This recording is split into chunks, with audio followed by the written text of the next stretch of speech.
אם כבר מדברים על החלטות בזמן, יש כאלה שפותחות דלתות לשנים קדימה, אבל רק אם עושים אותן נכון. יותר ויותר ישראלים מגלים שאזרחות גרמנית היא לא רק תיקון היסטורי, אלא מפתח להזדמנויות אמיתיות בכל אירופה. שינויי חקיקה, זכויות נרחבות ויתרונות לדורות הבאים, הופכים את הדרכון הגרמני לנכס אסטרטגי. שלום לעורך הדין ניר לנקר. שלום, נעים מאוד. נעים גם לי. אני אשמח שנעשה קצת סדר. אני מבין שיש כל מיני שינויים בחוק הגרמני שהרחיבו בשנים האחרונות את מעגל הזכאים.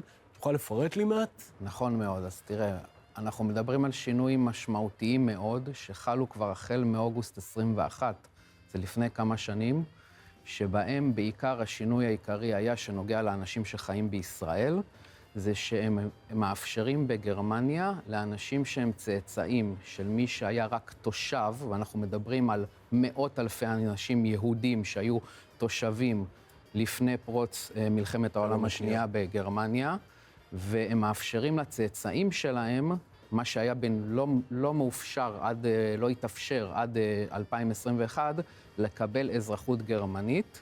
עד 2021 הם רצו רק מי שצאצא לאזרח גרמני. מעכשיו גם מי שהיה תושב, ושוב, זה הכניס לנו לפול 500,000 יהודים, שלשמחתנו הרבה גם רובם הצליחו להימלט מאימת השואה, מכיוון שאיך שהנאצים יימח שמם עלו לשלטון בגרמניה, הם פשוט מאוד גירשו דבר ראשון את פלח האוכלוסייה הזה, שהיה יהודים שהם לא אזרחים, הם גירשו אותם פשוט מאוד, בעצם זה שהם גירשו אותם, שזה היה עוול נוראי, אבל הם הצילו במרכאות את האנשים האלה, ורוב האנשים שגירשו אותם, הגיעו בסוף לישראל, היו ציונים, יהודים ציונים, הגיעו לישראל, והצאצאים שלהם חיים פה היום, אני מדבר איתך על משהו של בערך הערכה שיש לפחות בישראל, מעל 200,000 אנשים שהם צאצאים של הקבוצה הזאת. זה עניין גם סטטיסטי? יש פלח באוכלוסייה שהסיכוי שלו גבוה יותר לקבל את האזרחות? העניין הסטטיסטי פה הוא בעצם למעשה שאם אתה צאצא של בן אדם שאפילו רק היה חי בגרמניה, חי אבל תקופה ממושכת של כמה שנים לפחות, לא צריך 20 שנה, גם 3-4 שנים, והוא נאלץ להימלט מגרמניה עקב עליית הנאצים לשלטון, ואת זה אפילו לא צריך להוכיח. כל מישהו יהודי, חזקה שהוא נאלץ להימלט מהנאצים. לא צריך להביא איזה מסמך שחס ושלום הגסטאפו או משהו כזה רדף אותו. פשוט מאוד, אנחנו צריכים להוכיח שהיה לו שם מרכז חיים, זה אומנם פשוט מהבחינה הזאת, אבל זה סל של ניירת שלמה שצריך להביא.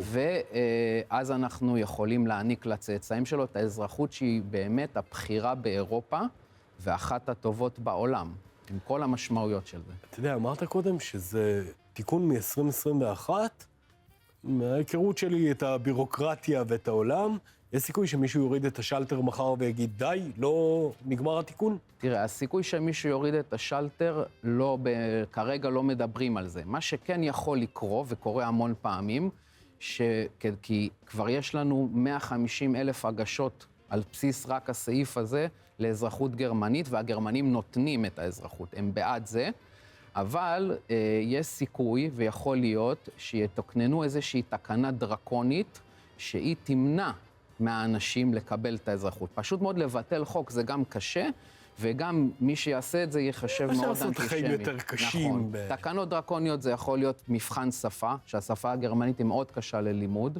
תקנות דרקוניות יכול להיות רף פיננסי, שיגידו מי שעכשיו רוצה, צריך להראות איזה רף פיננסי, ואם הם יעלו אותו, אז רוב האנשים לא יעמדו בזה. ותקנות דרקוניות זה יכול להיות שיגידו שאנחנו רוצים משך זמן כלשהו של מגורים בגרמניה.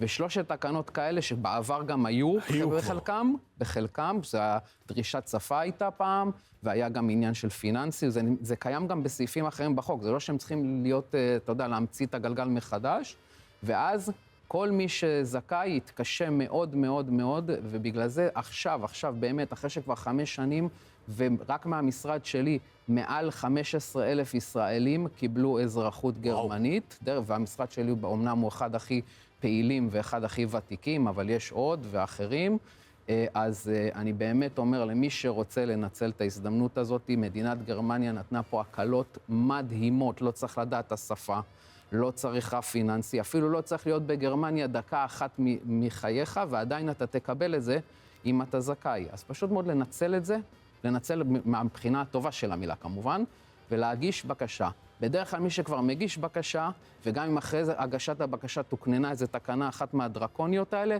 לא מכילים אותה רטרואקטיבית. ובגלל פה החשיבות, שכבר אחרי 5 שנים, קדימה, כל האנשים, זה היה בדיוק, זה הקרון האחרון כבר. תשמע, אתה תחכה לי בחוץ, ואני אראה, אולי גם אני זכאי. תודה רבה, עורך הדין ניר לנקר. תודה שהזמנת אותי.